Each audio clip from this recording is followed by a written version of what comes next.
Сәлем достар, сіздермен бірге Айжан. Каналыма қош келдіңіздер. Бүгін біз тіске басар дайындайтын боламыз. Лайк басып, тіркеліп кетуді ұмытпаңыздар. Құрамы: картоп, су-май, жұмыртқа, тұз, ұн, ірімшік. Ал енді картопымызды алып, бөліктерге бөліп, осылай турап аламыз. Қазанға су құйып, картопымызды салып, пісіріп аламыз.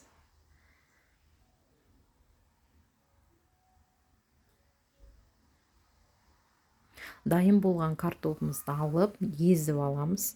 Жақсылап еземіз, түйіршіктер қалмауы керек. Сол уақытта ірімшігімізді үккіштен өткізіп дайындап қоямыз.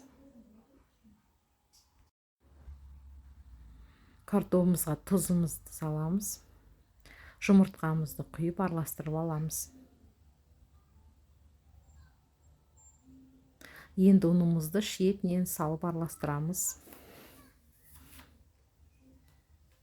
Қасықпен араластыру қиын болады. Ұнды салған сайын қолмен араластырамыз. Нан қып илеп алуымыз керек.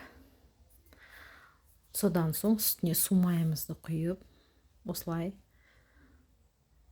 араластырып аламыз. Кішкене тынғаннан кейін алып, ұнға аунатып, екі бөлікке бөліп аламыз.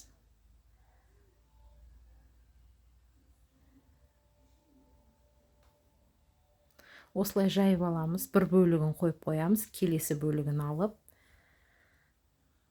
қатты кеспей, ақырын ғана белгі салып кетеміз.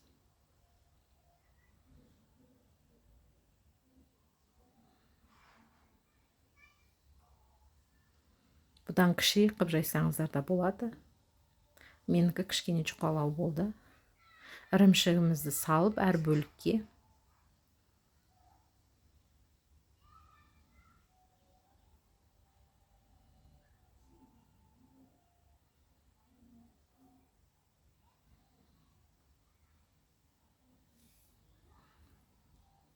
каналыма тіркеліп, лайк басып кетуді ұмытпаңыздар.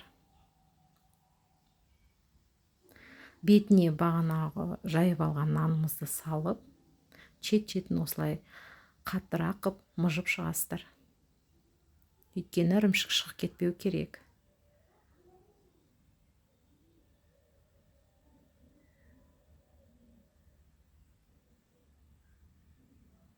Енді осылай бөліктерге бөліп аласыздар. Қаттырақ мұжу керек.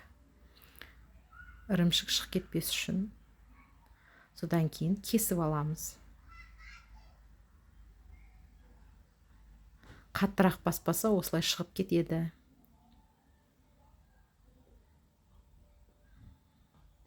Сол үшін жаңа басқан кезде қаттырақ басу керек. Енді табамызға су-майымызды құйып, асты үстін қызарғанша пісіріп аламыз. Менде осылай пісті. Ас болсын.